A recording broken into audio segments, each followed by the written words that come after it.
မင်္ဂလာပါရှင်ဗာတင်ပေးရမှာအောင်မသိတော့ဒီလိုပပူလေးတွေလည်းရှိရင်เนาะဒါကကြတော့စလင်းပေါ့เนาะစလင်းမဟုတ်တာအကိ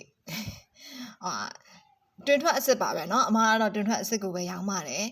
ဒါကကြောက်စိမ့်မဟုတ်ဘူးเนาะဒါလေးကကြတော့9000ကျပ်ပါဒီလိုမျိုးလေးเนาะ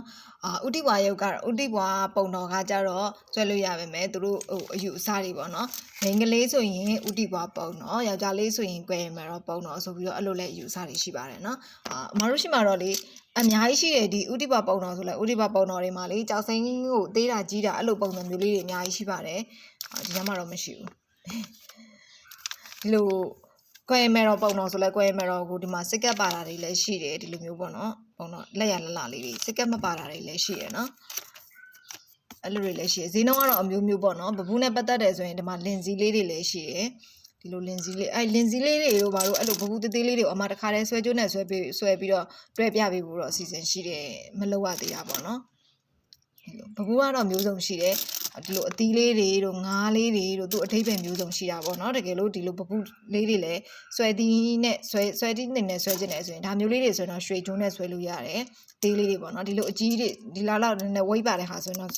ရွှေဆွဲကျုံးနဲ့မဆွဲနဲ့ဒီလိုမျိုးပိုကျုံးနဲ့ဆွဲပေါ့เนาะအဲ့လိုပပူးလေးတွေဆွဲခြင်းနဲ့ဆိုရင်လည်းရှိပါတယ်เนาะအများကြီးပဲဒါကဒီနားမှာရှိတဲ့ဟာကိုပဲအဓိကပြပေးလိုက်တာပါဆွဲကြိုးလက်ပတ်လက်ကောက်ဒါဆိုကွဲမယ်တော့ပုံတော့เนาะဒါလေးတွေဒီပုံတော့ဆိုရင်ဒါယောက်ျားလေးဆိုရင်ဆွဲလို့တော်တော်လှတယ်ဒီ size လို့ဆိုရင်နိဒါဆိုရင်3,000ဒီ size ဆိုရင်ယောက်ျားလေးဆွဲလို့တော်တော်လှတယ်နော်ကြိုးအနှက်နဲ့အဲ့လိုမျိုးဆွဲတာမျိုးလေးတွေပေါ့နော်ဒါ lucky กว่าဒီလိုလေးတွေရှိပါမယ်ဒါဆိုရင်ဒါကတစ်ခွပေါ့ဘယ်လိုပြောမလဲကန်ခေါင်းနဲ့တစ်ခွအဲ့လိုပုံစံမျိုးလေးနော်ဒီလိုလေးတွေရှိတယ်စုံမဲ့ရှိရတော့လေဘဘူးပုံစံလေးတွေကအများကြီးရှိတယ်ဒါဆိုရင်ဝဇစ်ကြတော့လေသူတို့ကဘယ်လိုပြောမလဲ